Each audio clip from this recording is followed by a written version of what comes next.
Straight of Gibraltar, जिसको ancient Greeks और Romans pillars of Hercules के नाम से पहचानते थे, ये एक तंग चैनल है जो अटलांटिक ओशन को मेडिटेरेनियन सी के साथ जोड़ता है। ये छोटा समंदरी चैनल दुनिया के दो अहम कॉन्टिनेंट्स के बीच से गुजरता है, जिनका कम से कम फासला सिर्फ 13 किलोमीटर है। इस पॉइंट पे अफ्रीका और यूरोप इतने करीब हो जाते हैं कि एक तरफ खड़े होकर देखा जाए तो दूसरा कॉन्टिनेंट आसानी से देखा जा सकता है, लेकिन अभी तक इनको आपस में जोड़ने के लिए कोई ब्रिज नहीं बनाया गया। दोनों कॉन्टिनेंट्स को आपस में जमीनी रास्ते से जोड़ने के लिए पिछली कई दहाइयों से बेशुमार प्रपोजल्स दिए जा चुके हैं।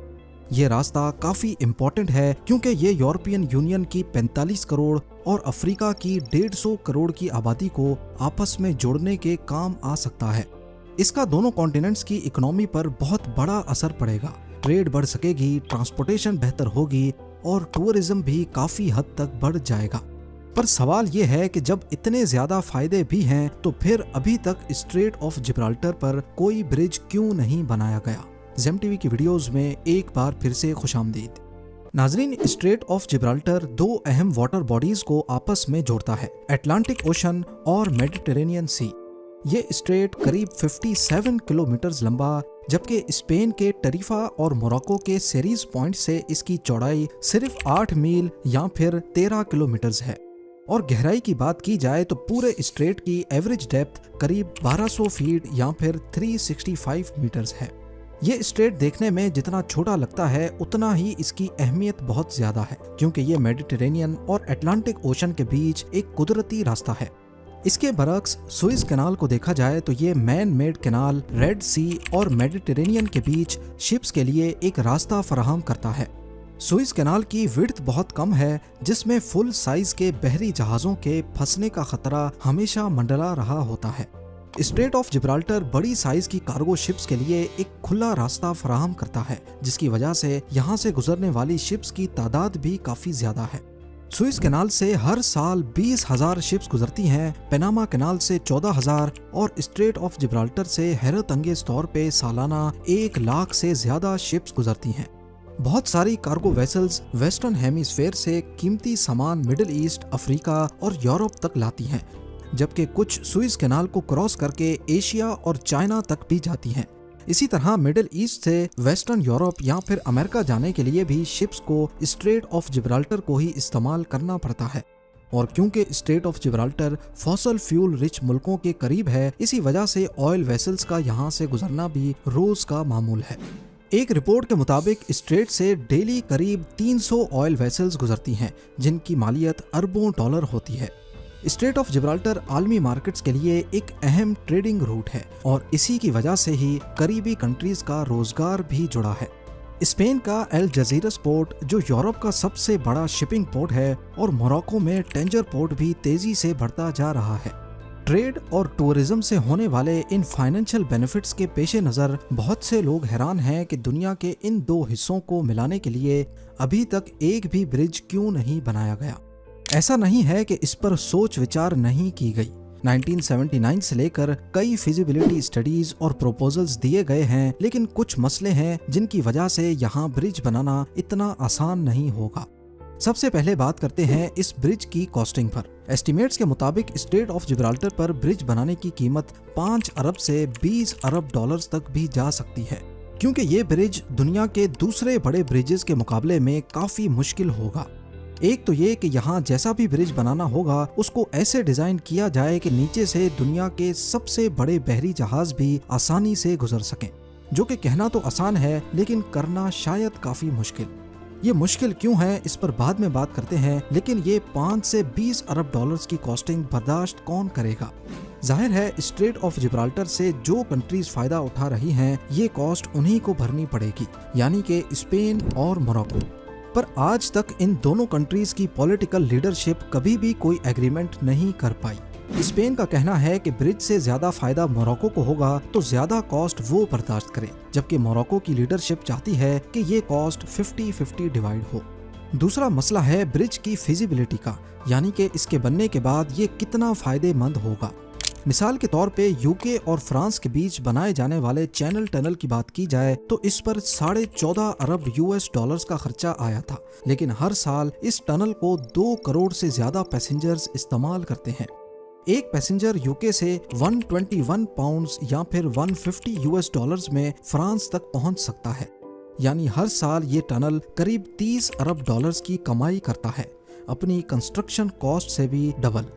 اسی طرح اگر اسٹریٹ آف جبرالٹر پر برج بنا بھی دیا جائے تو کیا یہ اتنا کما کر دے گا کہ برج کی کاسٹ آسانی سے نکالی جا سکے؟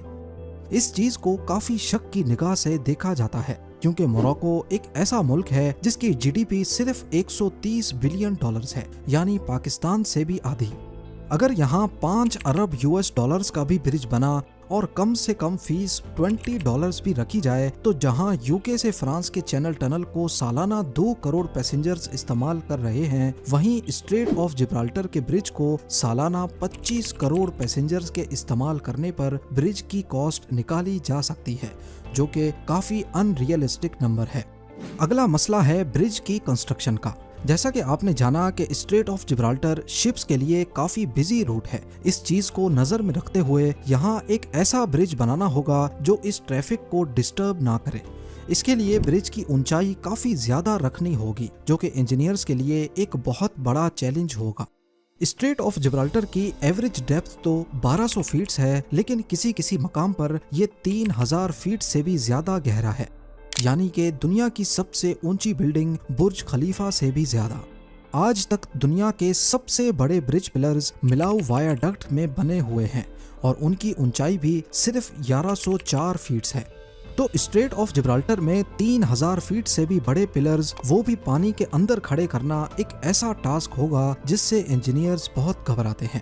اور لگے ہاتھ یہاں پانی کے اسٹرانگ کرنٹس بھی ایک جیسے نہیں ہیں۔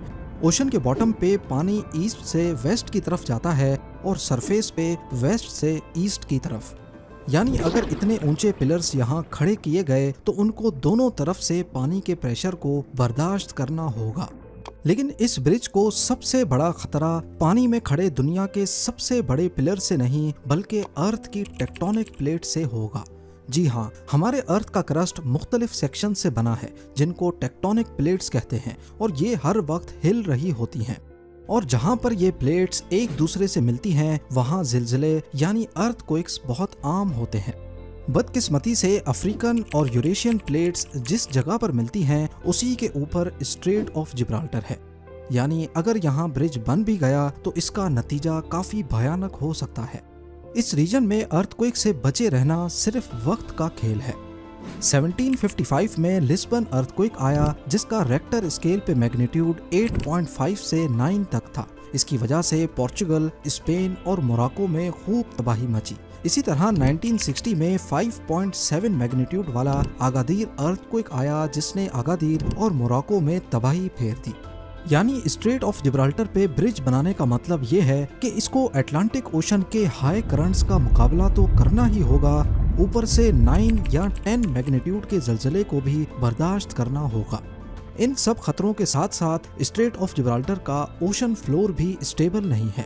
ریسرچرز کا کہنا ہے کہ اسٹریٹ کے نیچے سافٹ کلے کی لیئرز ہیں جو کسی بھی اسٹرکچر کو سپورٹ نہیں کر سکتی۔ یہ سافٹ کلے جیولوجیکل ایکٹیویٹی کے دوران یا پھر کسی بھی قسم کے پریشر پر آسانی سے ادھر ادھر ہو سکتی ہیں۔